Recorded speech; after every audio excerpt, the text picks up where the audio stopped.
Aalamin ng Justice Department kung hawig sa tinaguriang pastilla scheme o may bayaran din sa nabistong modus sa human trafficking sa NAIA. Bahagi rin ang modus sa paggamit ng Travel Authority na pirmado umano ng opisyal ng DOJ pero peki pala. Nakatutok si Cedric Castillo. Nasa NAIA Terminal 1 na ng masagip ang babaeng ito. Muntik na siyang mailipad abroad para pagtrabahuhin bilang entertainer. Nagpanggap po siya na turista papuntang Singapore. Nagpakita po siya ng Travel Authority galing umano sa Department of Justice. Ang totoo po na pupuntahan ng biktimang ito is really sa United Arab Emirates upang magtrabaho doon as entertainer. May utang na agad siya bago pa siya pumunta doon because the costs doon daw na ginastos doon sa kanyang mga fake na documents na nakuha ay ibabawas daw doon sa sweldo niya. Nabisto yan dahil mismo sa Travel Authority na bitbit ng itinuturing na trafficking victim.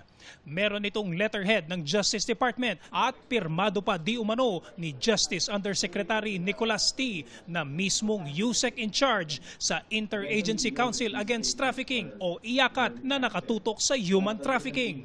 Perhaps in the hopes na hindi na masyadong uuriratin o titingnan po ang kanilang mga dokumento. Doon po sa Travel Authority, there were some discrepancies na nakita.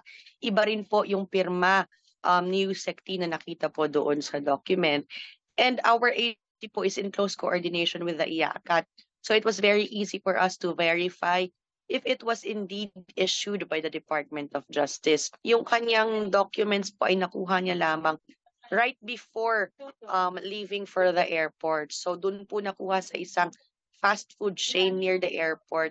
Ikinabahala naman iti na tila alam daw ng mga kawatan ang kanyang mga galaw at maging ang internal process ng DOJ. Bagaman itinuturing na biktima sa ngayon, pag-aaralan pa rin daw ng DOJ kung may naging paglabag sa batas ang pasaherong na-rescue mula sa tangkang human trafficking. Nasa kustodiya muna siya ng IACAT habang iniimbestigahan ang insidente. Ayon sa Justice Department, hindi ito simpleng kaso lamang na iisa ang nabiktima. Well, yung mga nakahuli, congratulations, salamat. Pero it doesn't end there. The past few days, I've been receiving many calls about corruption being practiced in the, certain acts of corruption being practiced in the BI. Escort services for that matter. And we're looking at that right now. I will be in conference with the Immigration Commissioner by tomorrow.